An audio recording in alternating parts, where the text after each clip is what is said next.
Hello and welcome to WION Sports. I'm Digvijay Singhdeo. It's been an eventful day in world sports. Let's get straight to our top story. It is now official. The Virat Kohli era in Indian cricket has begun, with the Delhi cricketer being appointed captain across all three formats.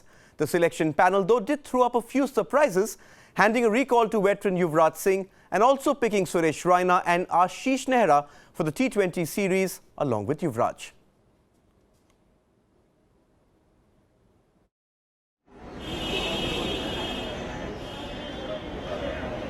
The Indian selectors arriving for the meeting at the BCCI's cricket headquarters in Mumbai. They had the enormous task of picking a new captain to replace Mahendra Singh Dhoni. Unlike previous instances, this was not contentious. Virat Kohli's elevation to the T20 and one-day international captaincy was a mere formality. To begin with, yes, Virat has spoken to us on Skype. He was on Skype with us, and we really stick to the combinations. And after speaking to him and after discussing, this is the best possible team that we have arrived at. Dhoni expectedly retained his spot as wicketkeeper. Chairman of Selectors MSK Prasad, in fact, briefed the media on his deliberations with Dhoni the day India's most successful captain decided to step down. He spoke about quite a good things. How are the things going ahead for and all.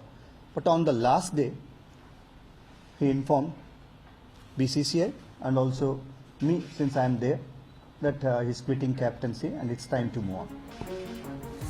The big announcement, though, from Mumbai was the return of Yuvraj Singh to the one-day squad. The man of the series during India's victorious 2011 World Cup win hasn't played a one-day game since 2013. We should appreciate the way Yuvraj Singh has played in domestic cricket. In fact, all these days we were thinking that he's not playing those long innings and all. So he played some fantastic innings this season. He's got a double 100, he's got a 180 on a lally wicket. So he did extremely well in domestic cricket, which has been appreciated and is given a due chance. Suresh Raina's return headlined the T20 team. The man, considered a T20 specialist, last played for India during the 2016 ICC World T20. However, Dhoni's captaincy career isn't over. He will lead the team for the first warm-up tie against the visitors. With Bureau Inputs, Digvijay Singhdeo, WION. Okay, let's just run you through the one-day team for the series against England. KL Rahul and Shikhar Dhawan have been picked for the opener slot, with Ajinkya Rahane also an option. Kohli is captain while Dhoni retains his place. A big recall, as we are saying, for Yuvraj Singh, while Manish Pandey and Kedar Jadhav offer strong options in the middle order. Hardik Pandya and Ravindra Jadeja along with Ashwin form the all-rounders options, with Amit Mishra, Bhuvneshwar Kumar and Jasprit Bumrah rounding off the bowlers. And this is the team for the T20 internationals. Kohli and Dhoni will be joined by old teammates Yuvraj Singh and Suresh Raina and also Ashish Nehra. Youngsters Mandeep Singh and Yuzvendra Chahal are back. But the big news here is the emergence of the much talked about Rishabh Pant.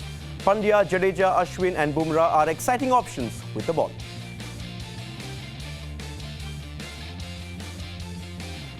But before the selection actually took place, there was much drama as the BCCI tried to stall using the Lodha panel's recommendations as an excuse. The meeting of the selection panel didn't begin as per schedule due to technical issues.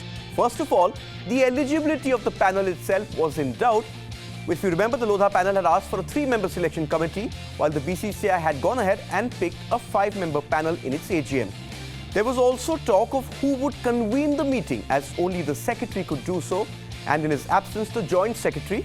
There were objections from the joint secretary Amitabh Chaudhary, which led to the CEO of the BCCI, Rahul Johri, asking the Lodha panel for clarification. The panel ruled that Chaudhary was ineligible to be an office bearer and asked Johri to proceed as convener.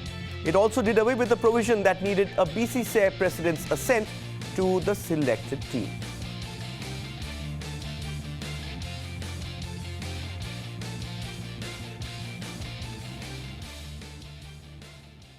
Joined now by Gaurav Kalra, Senior Editor, ESPN Cricinfo, and someone who's watched Indian cricket for many years. Gaurav, before we get to the contentious selection bits, just want to ask you something. We had a grand farewell when Sachin Tendulkar retired, but if you see the fine print in this selection, MS Dhoni gets a farewell tie as captain as well. Yes, yes, I guess you could say that, Digvijay, because he'll be captain for that warm-up game. But, maybe some of this is down to Dhoni, isn't it? Because he doesn't tell people about sudden retirements or sudden exits. So there is no time to plan anything formal for him. So I guess this is the best they can do. Yes, Gaurav, let's talk about this selection now. I mean, Yuvraj Singh is the name which stares us in the face when you look at this selection. Now, obviously, the talk yesterday when Dhoni decided to call it a day was that it's time to look ahead to the future. But Yuvraj Singh, it doesn't go with that look ahead to the future. If you're looking at Yuvraj Singh, he hasn't played in the Indian team for a while, in the one-day format at least.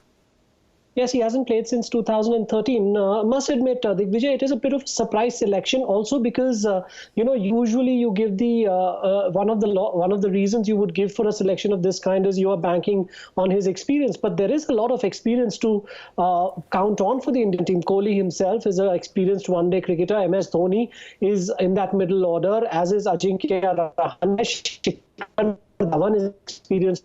So it isn't that he is lacking in experience. However, MSK, the chairman of selectors, made an interesting point. They've actually made the selection for one-day cricket for Yuvraj, which is white ball cricket, based on his performances in Ranji Trophy, which is red ball cricket.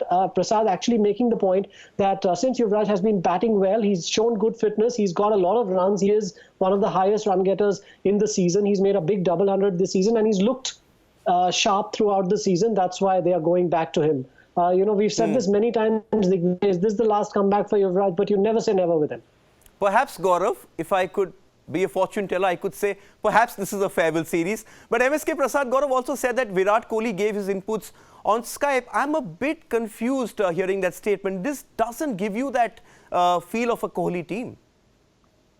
Digvijay, he's also easing into the job, if you like, and a lot of these players pick themselves. I mean, for instance, Rohit Sharma wasn't available; otherwise, he would walk into the team. KL Rahul is someone who's done very well in the opportunities that he's had. Ashish Nehra is someone that, as soon as he became available, is the kind of bowler that Kohli needs in the T20 team. So, I think it's difficult to say that the Kohli team will be very different to the Dhoni team because at the end of the day, a lot of these players have great records and they pick themselves in the squad. There have been some interesting selections. You've got to go with players like Rishabh Pant being introduced means that MS Dhoni now has put his fate, if you like, in a sense, in the hands of the selectors by opting out of captaincy. And now the selectors have picked guys who could potentially replace him. Not only KL, not only Rishabh Pant is part of both squads. Yes, let's see how this unfolds. Thank you so much, Gaurav Kalra, for joining us with those inputs. Let's see